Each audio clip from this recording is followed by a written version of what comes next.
കഴിഞ്ഞു. പല കുട്ടികളും പല രീതിയിലുള്ള അഭിപ്രായങ്ങളാണ് പറയുന്നതായിട്ട് നമുക്ക് വിവിധങ്ങളായിട്ടുള്ള ചാനലുകളിൽ കാണാൻ വേണ്ടി സാധിക്കുന്നത്.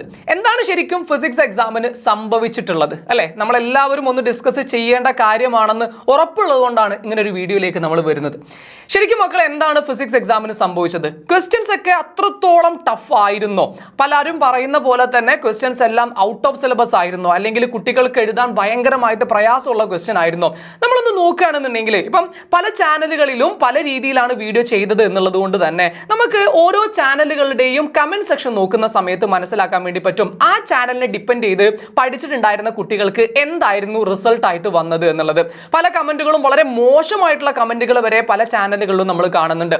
അത്തരത്തിൽ നമ്മൾ നമ്മുടെ ചാനലുകളിലേക്ക് നോക്കിയിട്ടുണ്ടായിരുന്നു. ഏകന്റെ +2 ചാനലിലേക്ക് നോക്കിയ സമയത്ത് നമ്മളെല്ലാവരും അത്ഭുതപ്പെടുത്തിക്കൊണ്ട് ചില കമന്റുകൾ അല്ലെ, നമ്മൾ പോസിറ്റീവ് കമന്റുകൾ മാത്രം എടുത്ത് കാണിക്കുകയോ നെഗറ്റീവ് കമന്റുകൾ ഡിലീറ്റ് ചെയ്യുകയോ ചെയ്യുകയല്ല ഇവിടെ പറയുന്നത്.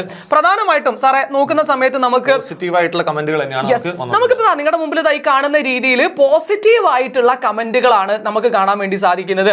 ക്വസ്റ്റ്യൻസ് പല കുട്ടികൾക്കും ബുദ്ധിമുട്ടുണ്ടായിരുന്നു എന്നുള്ളത് നമ്മൾ മനസ്സിലാക്കുന്നുണ്ട്. എന്നാൽ എന്തുകൊണ്ടാണ് ഏകൻ ചാനൽ ഡിപ്പെൻഡ് ചെയ്ത് പഠിച്ചിട്ടുണ്ടായിരുന്ന ഈ കുട്ടികൾക്ക് എക്സാം എളുപ്പമായത്?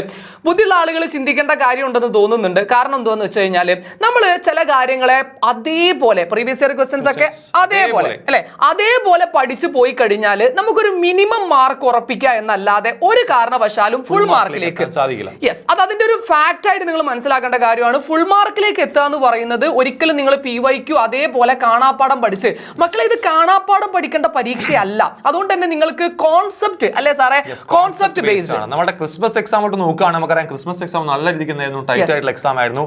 അത് വെച്ച് കണ്ട കുട്ടികൾ നേരെ നമ്മുടെ മോഡൽ എക്സാം അറ്റൻഡ് ചെയ്യുന്ന സമയത്ത് അവർ ഒരുപാട് എക്സ്പെക്ട് ചെയ്തു നല്ല ടഫ് ആയിട്ട് വരും, NCERT ബേസ്ഡ് ആയിട്ടുള്ള ക്വസ്റ്റ്യൻസ് വേണമെന്ന് തുടർച്ചയായിട്ടുള്ള കമന്റുകൾ വന്നുകൊണ്ടിരുന്നു. അവർ നേരെ മോഡൽ എക്സാം പോയി എഴുതിയ സമയത്ത് അവർ നേരെ താന്നു. നമ്മുടെ എക്സാം വളരെ ഈസി ആയിട്ടുള്ള എക്സാം ആയിരുന്നു. അതിൽ തന്നെ നമുക്ക് മനസ്സിലാക്കാം നമ്മുടെ ആ ഒരു പാറ്റേണിന്റെ ചേഞ്ചുകൾ കണ്ടിന്യൂസ് ആയിട്ട് മാറിക്കൊണ്ടിരിക്കുകയാണ്. അതുകൊണ്ട് നമ്മുടെ ക്ലാസ്സുകൾ നമ്മൾ കറക്റ്റ് ആയിട്ട് പറഞ്ഞാണ് ഒരുപാട് എക്സ്പെക്ടേഷൻ നിങ്ങൾ ഒരുപാട് പോയിട്ട് എക്സാം എഴുതാൻ പാടില്ല, ഇന്നത് വരുമെന്ന് വെച്ച് നിങ്ങൾ പോയി എക്സാം എഴുതാൻ പാടില്ല. കംപ്ലീറ്റ് കോൺസെപ്റ്റ് നിങ്ങൾ എന്ത് ചെയ്യുക, പഠിച്ചുകൊണ്ട് എക്സാം എഴുതുക എന്നുള്ള കാര്യം നമ്മൾ തുടർച്ചയായിട്ട് നമ്മൾ ലൈവ് പറഞ്ഞതാണ്. അങ്ങനെ തന്നെയാണ് നമ്മളുടെ സ്റ്റഡി പ്ലാനുകൾ പോയിട്ടുണ്ടായിരുന്നത്. സോ ഈ കുട്ടികൾ ഇവിടെ പോസിറ്റീവ് കമന്റ് ഇടാനുള്ള കാരണം ഞങ്ങൾ ഉറച്ചു വിശ്വസിക്കുന്നത് ഞങ്ങളുടെ സ്റ്റഡി പ്ലാൻ ആണെന്നുള്ളതാണ്. കാരണം NCERT ബേസ്ഡ് ആയിട്ടായിരുന്നു ഞങ്ങൾ ക്വസ്റ്റ്യൻസ് എടുത്തിട്ടുണ്ടായിരുന്നത്. അതേപോലെ തന്നെ ന്യൂമറിക്കൽസ് ഓൺലി ലൈവ് ഉണ്ടായിരുന്നു, ഡെറിവേഷൻ ഓൺലി ലൈവ് ഉണ്ടായിരുന്നു, കോൺസെപ്റ്റ് ബേസ്ഡ് ആയിട്ടുള്ള അല്ലെ കോൺസെപ്റ്റ് ബേസ്ഡ് ആയിട്ടുള്ള ലൈവ്, അതിനെ പറ്റിയാണ് പറഞ്ഞു വരുന്നത്. മക്കളെ, ഇതിനകത്ത് നിന്ന് പല ക്വസ്റ്റ്യൻസും കോൺസെപ്റ്റ് ബേസ്ഡ് ആയിട്ടുള്ള ക്വസ്റ്റ്യൻസ് ആയിരുന്നു. എന്താണ് അത്, എന്താണ് ഇത് എന്ന് പറയുന്ന ക്വസ്റ്റ്യൻസിന് അപ്പുറത്തേക്കായിട്ട് എന്തുകൊണ്ടാണ് ഇത് ഇങ്ങനെ, എന്തുകൊണ്ടാണ് അത് അങ്ങനെ എന്നുള്ള രീതിയിലുള്ള ക്വസ്റ്റ്യൻസ് അല്ലെ നിങ്ങൾ കണ്ടിട്ടുണ്ടായിരിക്കും. അമ്മീറ്റർ കണക്ട് ചെയ്യുന്നത് സീരീസ് ആയിട്ട് എന്തുകൊണ്ടാണ് അങ്ങനെ അമ്മീറ്റർ കണക്ട് ചെയ്യുന്നത് രീതിയിലുള്ള ക്വസ്റ്റ്യൻസ് ഒക്കെ നിങ്ങൾ കാണുന്നുണ്ടായിരുന്നു. മക്കളെ, ഇങ്ങനെയുള്ള ക്വസ്റ്റ്യൻസ് പഠിക്കണം എന്നുണ്ടെങ്കിൽ കോൺസെപ്റ്റ് ഡെവലപ്പ് ചെയ്യുക എന്നുള്ളത് തന്നെയാണ് തുടക്കം മുതൽ ഏകൻ പറഞ്ഞുകൊണ്ടിരിക്കുന്ന കാര്യമാണ്. മക്കളെ, നിങ്ങൾ കാണാപ്പാഠം പഠിക്കലല്ല, കോൺസെപ്റ്റ് ഡെവലപ്പ് ചെയ്യലാണ് ഏറ്റവും മെയിൻ ആയിട്ട് ചെയ്യേണ്ട കാര്യമാണ്. അവിടെ ആ ഒരു രീതിയിൽ ചെയ്തത് കൊണ്ട് തന്നെയാണ് മക്കളെ പിന്നെയും പറഞ്ഞുകൊണ്ടിരിക്കുകയാണ് പല കുട്ടികളും ബുദ്ധിമുട്ടിയിട്ടുണ്ടെന്ന് നിങ്ങൾ മനസ്സിലാക്കുന്നുണ്ട്. ഞങ്ങൾ അതുകൊണ്ടാണ് വളരെ സ്നേഹത്തോടെ നിങ്ങൾ വിളിച്ചുകൊണ്ടിരിക്കുന്നത് ഞങ്ങളുടെ ചാനലിലേക്ക് വരൂ. നിങ്ങൾ പരീക്ഷണ വസ്തുക്കളായിട്ടല്ല ഞങ്ങൾ കാണുന്നത്. ഉറപ്പായിട്ടും ഞങ്ങൾക്കറിയാം എങ്ങോട്ടാണ് ബാക്കിയുള്ള ആളുകൾ എന്താണ് ചെയ്യുന്നത് എന്നുള്ളത് ഞങ്ങൾക്ക് മനസ്സിലാക്കാൻ പറ്റുന്നുണ്ട്. ഞങ്ങൾ എന്താണ് ചെയ്യുന്നത് എന്നുള്ളത് ഞങ്ങളുടെ ചാനൽ കാണുന്ന മക്കൾക്ക് മനസ്സിലാക്കാൻ വേണ്ടി പറ്റുന്നുണ്ട്. അതുകൊണ്ട് തന്നെ നിങ്ങൾ കൂടുതലായിട്ട് നിങ്ങളുടെ ഈ വിലപ്പെട്ട സമയത്തിന് വെറുതെ പ്രീവിയസ് ഇയർ ക്വസ്റ്റ്യൻസ് അതേപോലെ കാണാതെ പഠിച്ച് ചെയ്യാൻ ഒരിക്കലും നിങ്ങൾ ഉപയോഗപ്പെടുത്തരുതെന്നാണ് ഞങ്ങൾക്ക് പറയാനുള്ളത്. ഇനി ഒരു കുട്ടി ഇപ്പൊ നമ്മൾ പറയുന്നത് എല്ലാ കുട്ടികൾക്കും എന്താണ് ഭയങ്കരമായിട്ട് എളുപ്പമായിരുന്നു, ഞങ്ങളുടെ ചാനൽ കണ്ട എല്ലാ കുട്ടികൾക്കും എളുപ്പമായിരുന്നു, അങ്ങനെയൊന്നും അല്ല. സാധാരണ രീതിയിൽ ബാക്കിയുള്ള ചാനലുകൾ കണ്ട് പഠിക്കുന്ന കുട്ടികളെ പോലെ തന്നെ അല്ലെങ്കിൽ മെജോറിറ്റി കുട്ടികളെ പോലെ തന്നെ കണ്ടു പഠിച്ചു പോയിട്ടുള്ള ഒരു കുട്ടിയുടെ ഓഡിയോ വേണമെന്നുണ്ടെങ്കിൽ ഞാൻ നിങ്ങൾക്ക് കേൾപ്പിച്ചു തരാം. അത് കേട്ട് കഴിഞ്ഞാൽ കുറച്ചുകൂടി നിങ്ങൾക്ക് ക്ലാരിറ്റി വരും. സാർ, നമ്മൾ ഡിസ്കസ് ചെയ്ത ക്വസ്റ്റ്യൻസ് ഒക്കെ തന്നെയാണ് ഭൂരിഭാഗം വന്നത്. പക്ഷേ ചില ക്വസ്റ്റ്യൻസ് ഒക്കെ കണ്ടപ്പോൾ എനിക്കാണെങ്കിൽ അത് ക്വസ്റ്റ്യൻ കണ്ടിട്ട് മനസ്സിലാവാതെ വന്നത്, അങ്ങനത്തെ ചില പ്രശ്നങ്ങളൊക്കെ ഉണ്ടായിരുന്നു. അപ്പോൾ ഈ ഒരു ഓഡിയോ കേട്ട സമയത്ത് നിങ്ങൾക്ക് മനസ്സിലാക്കാൻ പറ്റുന്ന കാര്യം എന്താണ്? ഈ ഓഡിയോന്റെ അകത്ത് നിന്ന് കുട്ടി പറയുന്നുണ്ട്, നിങ്ങൾ പറഞ്ഞ കാര്യങ്ങളൊക്കെ തന്നെയാണ് വന്നിട്ടുള്ളത്, പക്ഷെ എനിക്ക് എഴുതാൻ പറ്റിയിട്ടില്ല. ഈ കുട്ടിക്ക് സംഭവിച്ച കാര്യം എന്ന് പറയുന്നതും സാധാരണഗതിയിൽ ഡയറക്റ്റ് ആയിട്ട് ക്വസ്റ്റ്യൻസ് വരും എന്ന് എക്സ്പെക്ട് ചെയ്തിട്ടാണ് പോയിട്ടുള്ളത്.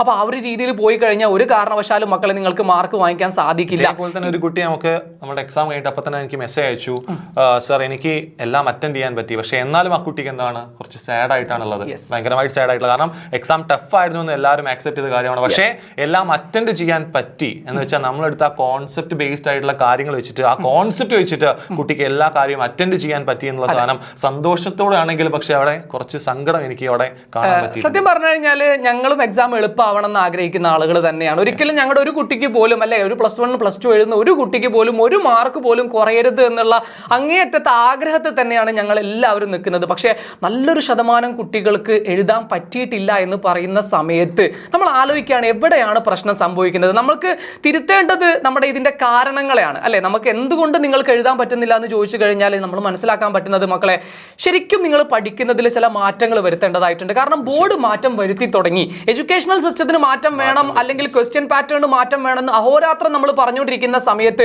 ആ മാറ്റത്തിന് അവർ അക്സെപ്റ്റ് ചെയ്ത് തുടങ്ങിയിട്ടുണ്ട്. അവർ മാറാൻ തയ്യാറായി കഴിഞ്ഞിട്ടുണ്ട്. മാറ്റങ്ങൾ വന്നുകൊണ്ടിരിക്കുന്നുണ്ട്. അപ്പൊ നിങ്ങൾ മാറണം. ഇനി ഈ ഒരു രീതിയിൽ പഠിച്ചു പോയി കഴിഞ്ഞാൽ ഒരു കാരണവശാലും ബാക്കിയുള്ള എക്സാമുകൾക്കോ ഇനി അങ്ങോട്ട് വരാൻ വേണ്ടി പോകുന്ന നിങ്ങളുടെ എക്സാമുകൾക്കോ, പ്രത്യേകിച്ച് +1 കുട്ടികൾ ഈ വീഡിയോ കാണുന്നുണ്ടെങ്കിൽ നിങ്ങൾക്ക് കൂടി വേണ്ടിയിട്ടാണ് പറയുന്നത്. അവരാണ് ഇനി മുന്നോട്ട് വരേണ്ട. ഇതേ ഒരു പാത്ത് നിങ്ങൾ ഫോളോ ചെയ്യണം. നിങ്ങൾക്ക് ആത്മാർത്ഥമായിട്ട് നിങ്ങൾക്ക് എന്ത് ചെയ്യാം, നിങ്ങളുടെ കമന്റുകൾ നിങ്ങൾക്ക് ഇതിന് ശേഷം രേഖപ്പെടുത്താം. ഉറപ്പായിട്ടും അതേ രീതിയിൽ തന്നെ ഞങ്ങൾ അത് എടുക്കുന്നുണ്ടായിരിക്കും.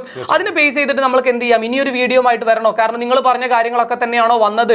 കാരണം മെജോറിറ്റി ക്വസ്റ്റ്യൻസ് ഞങ്ങൾ പറഞ്ഞ ക്വസ്റ്റ്യൻസ് വന്നിട്ടുണ്ട്, ഇല്ലാന്ന് ഒരിക്കലും പറയാൻ പറ്റില്ല. പിന്നെ കഴിഞ്ഞ ക്രിസ്മസ് എക്സാമിനോ അല്ലെങ്കിൽ അതിനുശേഷം വന്നിട്ടുണ്ടായിരുന്ന അല്ലെ മോഡൽ എക്സാമിന്, പ്രത്യേകിച്ച് മോഡൽ എക്സാമിനെ പറ്റിയാ പറയാനുള്ളത്, ഞങ്ങൾ പറഞ്ഞത് മാത്രമേ വന്നിട്ടുള്ളൂ എന്ന് പറഞ്ഞിട്ടൊരു വീഡിയോ ഞങ്ങൾ ചെയ്തിട്ടില്ല. അത് സാക്ഷ്യപ്പെടുത്തേണ്ടത്, ഞങ്ങൾ മനസ്സിലാക്കിയത് അത് സാക്ഷ്യപ്പെടുത്തേണ്ടത് കുട്ടികളാണ്. അവർ കമന്റ് ബോക്സിൽ വന്നിട്ട് ചെയ്തിട്ടുണ്ട്. അത് കൃത്യമായിട്ട് പഠിപ്പിച്ച കാര്യങ്ങൾ വന്നു. മാത്രമല്ല കമന്റ് കഴിഞ്ഞ മോഡൽ എക്സാം എന്ന് പറയുന്നത് വളരെ എളുപ്പമുള്ള ഒരു ക്വസ്റ്റ്യൻസ് ആയിരുന്നു നമ്മൾ കാണാൻ വേണ്ടി സാധിച്ചത്. അതുകൊണ്ട് ഞങ്ങൾ പറഞ്ഞതേ വന്നുള്ളൂ എന്ന് പറയുന്ന ഒരു ക്രിഞ്ച് അടിക്കാൻ വേണ്ടി ഞങ്ങൾക്ക് ഒരിക്കലും താല്പര്യമില്ലായിരുന്നു. അതുകൊണ്ടാണ് ചെയ്യാതിരുന്നത്. ഇപ്രാവശ്യം അങ്ങനെ തന്നെയാണ്. ഞങ്ങൾ ഏകദേശം 7.5 മണിക്കൂർ, 3 മണി മുതൽ 7.5 മണിക്കൂർ മക്കൾ നിങ്ങൾക്ക് വേണ്ടിയിട്ട് ഞങ്ങൾ തലേന്ന് ഷുവർ ക്വസ്റ്റ്യൻസുമായിട്ട് വന്നിട്ടുണ്ടായിരുന്നു. 100 ക്വസ്റ്റ്യൻ എന്ന് പറഞ്ഞിട്ട് ഞങ്ങൾ 100-ലധികം ക്വസ്റ്റ്യൻസ് നിങ്ങളുടെ മുമ്പിൽ അല്ലെ ഡിസ്കസ് ചെയ്തിട്ടുണ്ടായിരുന്നു. അപ്പോഴെല്ലാം ഞങ്ങൾ ആഗ്രഹിക്കുന്ന കാര്യം ഈ ക്വസ്റ്റ്യൻസ് നിങ്ങൾക്ക് വരണേ എന്നുള്ളതാണ്. അതിൽ എന്താണ് നോക്കിക്കഴിഞ്ഞാൽ മനസ്സിലാക്കാൻ പറ്റുന്നത്, ആ ക്വസ്റ്റ്യൻസ് ഒക്കെ തന്നെ വന്നിട്ടുണ്ട് എന്നുള്ളതാണ്. അതുകൊണ്ടാണല്ലോ പോസിറ്റീവ് കമന്റുകൾ വന്നിട്ടുള്ളത്. ഇപ്പം നമ്മുടെ കമന്റുകൾ എന്ന് പറയുന്നത് 1 മണിക്കൂർ മുമ്പോ 2 മണിക്കൂർ മുമ്പോ ഉണ്ടാക്കിയിട്ടുള്ള ഫേക്ക് അക്കൗണ്ട് എന്നല്ല എന്ന് കൂടെ പറയാണ്. സ്ഥിരമായിട്ട് പല ചാനലുകളിലും കമന്റ് ചെയ്യുന്ന കുട്ടികൾ, പല ചാനലുകളിലും പോസിറ്റീവ് കമന്റ് ചെയ്യുന്ന കുട്ടികൾ തന്നെയാണ് ഞങ്ങളുടെ ചാനലിൽ വന്നിട്ട് ഈ ഒരു സിറ്റുവേഷനിൽ പോസിറ്റീവായിട്ട് കമന്റ് പറഞ്ഞിട്ടുള്ളത്. അതുകൊണ്ട് NCERT നിങ്ങൾ കൂടുതലായിട്ട് പഠിക്കാൻ വേണ്ടി തയ്യാറെടുക്കുക. അത് തന്നെയാണ് നമ്മുടെ എക്സാമിന്റെ ലൈവിന്റെ പാറ്റേൺ നോക്കിയാൽ നിങ്ങൾ കാണാം. തലേ ദിവസം നമ്മൾ കൊടുത്തിട്ടുള്ള ഡെറിവേഷൻ ഓൺലി ലൈവ് ആയിരുന്നു അല്ലേ. കാരണം ഡെറിവേഷൻ മൊത്തം നമുക്ക് അവിടെ തീർത്താൽ മാത്രമേ നമുക്ക് ആ കോൺസെപ്റ്റ് ബേസ്ഡ് ആയിട്ടുള്ള ക്വസ്റ്റ്യൻസും അതേപോലെ നല്ല ടൈറ്റ് ആയിട്ടുള്ള ക്വസ്റ്റ്യൻസും നമ്മുടെ മെയിൻ ആയിട്ടുള്ള അല്ലെങ്കിൽ മാരത്തോൺ സെഷനിൽ നമുക്ക് ചെയ്യാൻ പറ്റില്ലായിരുന്നു. അതുകൊണ്ട് തന്നെയാണ് ഞങ്ങൾ 2 ലൈവായിട്ട് നമ്മുടെ ഡെറിവേഷൻ മാത്രം വേറെ ആയിട്ടും അല്ലെങ്കിൽ ന്യൂമറിക്കൽസ് വേറെ ആയിട്ട് ഞങ്ങൾ കൊടുക്കാനുള്ള റീസൺ തന്നെ അതായിരുന്നു. അപ്പൊ നിങ്ങൾ ചെയ്യേണ്ട കാര്യം എന്താന്ന് വെച്ച് കഴിഞ്ഞാൽ ഒന്ന് മാത്രമാണ് മക്കളെ, ഇനി വരുന്ന ലൈവിലെങ്കിലും നിങ്ങൾ കൃത്യമായിട്ട് കോൺസെപ്റ്റ് ബേസ്ഡ് ആയിട്ട് പഠിക്കാൻ തയ്യാറാവണം. അത് മനസ്സിലാക്കി തന്നെ നിങ്ങൾ പരീക്ഷയ്ക്ക് വേണ്ടി പോകണം. വലിയ എക്സ്പെക്ടേഷനോട് കൂടിയിട്ട് ഇത് മാത്രമേ വരൂ എന്നുള്ള രീതിയിലൊന്നും നിങ്ങൾ ഒരിക്കലും പരീക്ഷയ്ക്ക് അപ്പിയർ ചെയ്യാൻ പാടില്ല എന്ന് വേണം നമ്മൾ പറയുന്നത്. നിങ്ങൾ എന്ത് ചെയ്യുക, എല്ലാ ടൈപ്പ് ക്വസ്റ്റ്യൻസും മോഡൽ എളുപ്പമായിരുന്നു എന്ന് വിചാരിച്ചിട്ട് പബ്ലിക്കും ഭയങ്കര എളുപ്പമായിരിക്കും എന്നൊന്നും വിചാരിച്ച് നിങ്ങൾ പോവണ്ട. നിങ്ങൾ വിചാരിക്കുക അത്യാവശ്യം കോൺസെപ്റ്റ് ബേസ്ഡ് ആയിട്ടുള്ള ക്വസ്റ്റ്യൻസ് ഉണ്ടായിരിക്കും, ന്യൂമറിക്കൽസ് ഉണ്ടായിരിക്കും, ഡെറിവേഷൻസ് ഉണ്ടായിരിക്കും. അങ്ങനെ തന്നെ നിങ്ങൾ മുമ്പോട്ട് പോകണം. ആ ഒരു രീതിയിൽ പഠിച്ചു കഴിഞ്ഞാൽ മാത്രമേ ഇനി വരാൻ വേണ്ടി പോകുന്ന എക്സാമുകൾക്ക് നിങ്ങൾക്ക് നല്ല മാർക്ക് വാങ്ങിക്കാൻ പറ്റുള്ളൂ. സോ നിങ്ങൾക്ക് നിങ്ങളുടെ ആത്മാർത്ഥമായിട്ടുള്ള അഭിപ്രായങ്ങൾ ഉറപ്പായിട്ടും നിങ്ങൾക്ക് ഇതിനെ താഴെ കമന്റ് ചെയ്യാം. അതിന് ബേസ് ചെയ്തിട്ട് നമുക്ക് വീഡിയോ ചെയ്യണമെന്നുണ്ടെങ്കിൽ അടുത്ത വീഡിയോ ആയിട്ട് ഞങ്ങൾ വരാം. ഓക്കെ മക്കളെ.